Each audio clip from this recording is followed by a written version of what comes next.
काय नाही पत्रिका दाखव रे जरा.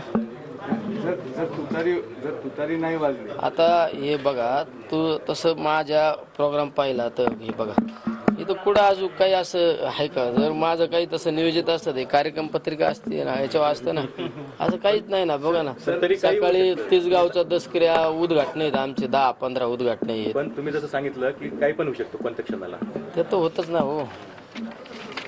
ते तर हा, आज जर काही होण्याचे चिन्ह असले ना तर पहिला तुम्हाला फोन करेन. आता पुण्याकडे किती वाजता निघणार आहे पुस्तक प्रकाशनासाठी? तुम्ही जर आले तर बरं होईल. उलट माझं तर म्हणणं आहे, उलट चांगलं आहे ना. उलट आम्ही एवढं कोविडचं काम केलं, आमचं पुस्तक प्रकाशन उलट हायलाईट होईल ना राव. हां, पुस्तकं पण एकदम तुम्ही सुद्धा निश्चित वाचायचं पुस्तक. हा एकदम म्हणजे जे जे अनुभवलं ना ते लिहिलं आहे. कोविड हा प्रत्येकाच्या घराला स्पर्श करून गेलेला आहे. एखादी घटना घडली एखाद्या कुटुंबात, 1-2 घटना घडल्या, पण मी दिवसभरात अनेक घटना पाहिल्या आणि त्या घटना मला इतक्या हृदयस्पर्श झाल्यात ना, काही घटना, त्या घटनेचा उल्लेख मी आता पुस्तकात केलेला आहे. त्याच्यामुळे ते वाचलं पाहिजे ना. उलट सुजय विखेने असं सांगितलंय की 2019ची जी निवडणूक आहे ते मोठ्या संघर्षातून झाली. कुठेतरी पवार वर्सेस विखे अशी देखील एक संघर्ष पाहायला मिळाला.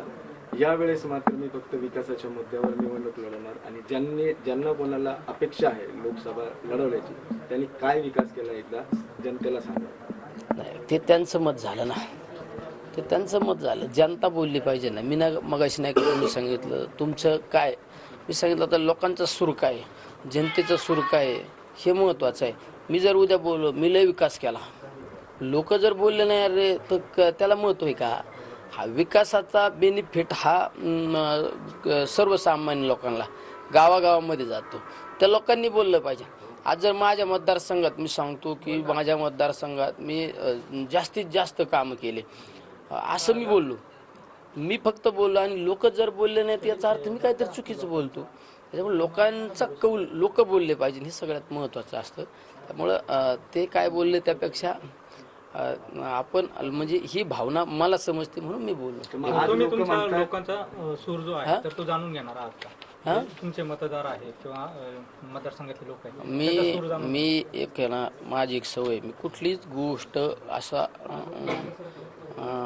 एखाद्या हेकेखोर स्वभाव असतो एखाद्याचा, कोणाचं ऐकायचं नाही, स्वतःचंच घोडं दामटायचं, मग असं एक सवय असते. मी त्यातला नाही. मी छोट्या छोट्या मुलांचं सुद्धा ऐकून घेतो. एखादा शेतात काम करणारा